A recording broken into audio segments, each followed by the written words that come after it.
होंगे।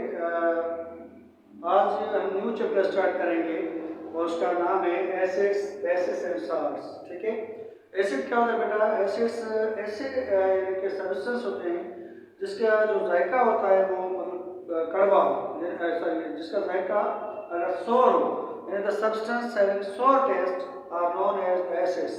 जो acid word होता है वो किससे लिया गया है? लैटिन लैंग्वेज से लिया गया है। Acids means sour taste, acids means जिसका जायका सोर हो। ठीक है, अब the substance having sour taste are known as acids. इसकी मिसाल के तौर पे एसिड्स, जो एसिडिक एसिड है जिसको हम दूसरे लफ्जों में सिरका कहते हैं।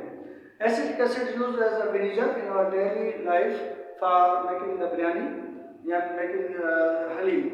जब जैसे कि हलीम में हम यूज करते हैं विनेगर यूज करते हैं जिसको सिरका कहते हैं, या मिसाल के तौर पे बिरयानी में यूज करते हैं ताकि उसका थोड़ा जायका मतलब सही लगे, या जायका थोड़ा टेस्टी हो।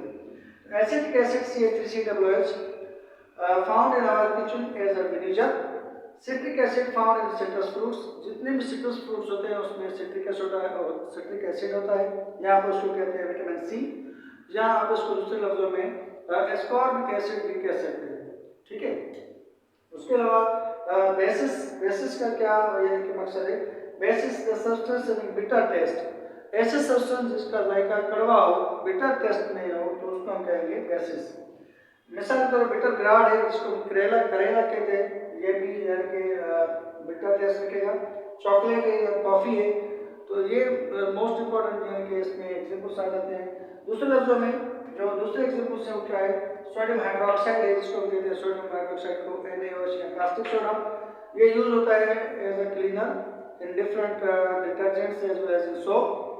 उसके अलावा जब बेस और एसिड मिलेगा तो फिर क्या बनेगा? साल्ट बनेगा। साल्ट क्या है बेटा? Salt, when acid reacts with base to form salt and water, that reaction is known as neutralisation. अब मिसाल के तौर पे हम साल्ट ले रहे हैं, सोडियम साल्ट बना रहे हैं, तो साल्ट के बनाने के लिए हमें क्या करना है? सोडियम हाइड्रोक्साइड यूज करेंगे। अगर सोडियम हाइड्रोक्साइड को अगर हम प्लस करेंगे यानी कि रिएक्ट करेंगे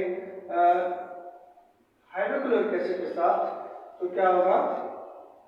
NaCl प्लस H2O ये बन जाएगा। अब NaCl इधर पे सोडियम हाइड्रोक्साइड है, वो क्या है? Sodium hydroxide as a base, ये बेस है। और HCl क्या है बेटा? HCl एसिड। जब Na पे चार्ज पॉजिटिव है, OH पे चार्ज नेगेटिव, H पे चार्ज पॉजिटिव और Cl के ऊपर चार्ज नेगेटिव है, तो सोडियम जो होगा वो क्लोरीन से रिएक्ट करके क्या बनाएगा? साल्ट बनाएगा, और जो हाइड्रोजन है वो OH के साथ मिलकर क्या बनेगा? वाटर बनेगा। तो इस रिएक्शन को हम क्या कहेंगे? इस रिएक्शन को हम कहेंगे न्यूट्रलाइजेशन। क्या कहेंगे बेटा? न्यूट्रलाइजेशन। तो न्यूट्रलाइजेशन रिएक्शन क्या होता है? न्यूट्रलाइजेशन रिएक्शन ऐसा रिएक्शन जिसमें जिसमें एसिड को अगर हम रिएक्ट कराएंगे बेस के साथ तो साल्ट और वाटर बने, तो उसको हम कहेंगे न्यूट्रलाइजेशन रिएक्शन। तो ये एसिड, बेस और साल्ट, इसको हमने कैटेगराइज किया है टेस्ट के हिसाब से कि भाई एसिड का जायका क्या होता है? एसिड का जायका होता है सोर नेचुरली, और बेस का जायका क्या होता है? बेस का जायका होता है बिटर यानी कि कड़वा, और जो साल्ट होता है वो साल्टी टेस्ट होता है। लेकिन दूसरे लफ्जों में ये फर्स्ट यानी इसका था आइडेंटिफिकेशन। दूसरा जो आइडेंटिफिकेशन होता है एसिड और बेस के जानने के लिए, एसिड में क्या होता है बेटा? एसिड में जिस फॉर्मूले के अंदर अगर H मौजूद हो, यानी कि अगर सपोज करें हाइड्रोक्लोरिक एसिड है HCl है, ये एसिड फॉर्म है, या H3PO4 फास्फोरिक एसिड है, या फॉर एग्जांपल जिसमें अगर H2SO4 है, तो जितने भी अगर फॉर्मूले होंगे इंडस्ट्रियल प्रिपरेशन के हिसाब से, जितने भी सब्सटेंस होते हैं इसमें अगर हाइड्रोजन मौजूद होगा तो समझें कि ये भी एसिड कैटेगरी में आएंगे। और बेस में क्या होगा? बेस के लिए जिसके अंदर अगर OH मौजूद हो, हम आगे थ्योरी पढ़ेंगे, आर्गेनिक थ्योरी या मार्शल थ्योरी, या उसके बाद दूसरी थ्योरी है लुईस एसिड बेस थ्योरी, उसमें भी समझेंगे। लेकिन according to organic theory base ऐसी चीज होते हैं जो हाइड्रोक्साइड प्रोड्यूस करेगा, यानी जिसके अंदर अगर हाइड्रोक्साइड होगा तो उसको हम कहेंगे बेस। मिसाल के तौर पर सोडियम हाइड्रोक्साइड है, पोटेशियम हाइड्रोक्साइड है या MgOH2 है, तो इसके अंदर अगर OH ग्रुप मौजूद है यानी कि हाइड्रोक्साइड ग्रुप मौजूद है या हाइड्रोक्सिल ग्रुप मौजूद है तो उसको हम कहेंगे बेस। अब एसिड और बेस के साथ अगर हम रिएक्शन करेंगे तो फिर क्या बनेगा, साल्ट बनेगा। ठीक है बेटा।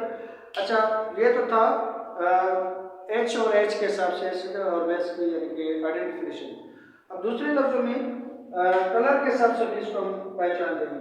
अगर मिसाल के तौर पे एक लिटमस पेपर होता है, लिटमस पेपर अगर ब्लू कलर का है, लिटमस पेपर अगर ये सपोज करें लिटमस पेपर रेड कलर का है, अगर लिटमस पेपर रेड कलर का है और दूसरा लिटमस पेपर ब्लू कलर का है, ठीक है, दो हमारे पास लिटमस पेपर होते हैं। इन पेपर को हम कहेंगे litmus paper, litmus paper. First suppose करें हमारे पास एक एसिड मौजूद है और ये एसिड है और दूसरा कंटेनर में कोई बेस मौजूद है, ठीक है। मिसाल के तौर पर इसमें HCl का सॉल्यूशन मौजूद है और इसमें NaOH का सॉल्यूशन मौजूद है। अगर NaOH के अंदर हम ये ऐड करेंगे यानी कि अगर रेड लिटमस ऐड करेंगे तो रेड लिटमस अगर ब्लू कलर में चेंज हो जाएगा, रेड लिटमस अगर ब्लू कलर में हो जाएगा चेंज, तो ये समझें कि ये बेस है। रेड कलर अगर ब्लू में कन्वर्ट हो जाएगा तो कौन सा यानी कि कैटेगरी में इसको रखेंगे, हम बेस की कैटेगरी में रखेंगे। लेकिन अगर HCl के अंदर अगर ब्लू रखेंगे तो ब्लू कलर क्या हो जाएगा, चेंज हो जाएगा इसके अंदर रेड कलर के अंदर, तो ये क्या कहलाएगा, एसिड कहलाएगा। क्या कहलाएगा बेटा, एसिड। ठीक है, तो ये कलर के हिसाब से भी हमने पहचान लिया कि एसिड का कलर रेड होता है और बेस का कलर क्या होता है, यानी कि ब्लू होता है। ठीक है, तो ये थोड़ा हमने इंट्रोडक्शन करवा दिया कि एसिड क्या होते हैं, बेस क्या होते हैं और साल्ट क्या होता है। ओके बेटा, समझ आ गया आपको? ठीक है, थैंक यू। इसके इंशाल्लाह, थैंक यू, अल्लाह हाफिज़।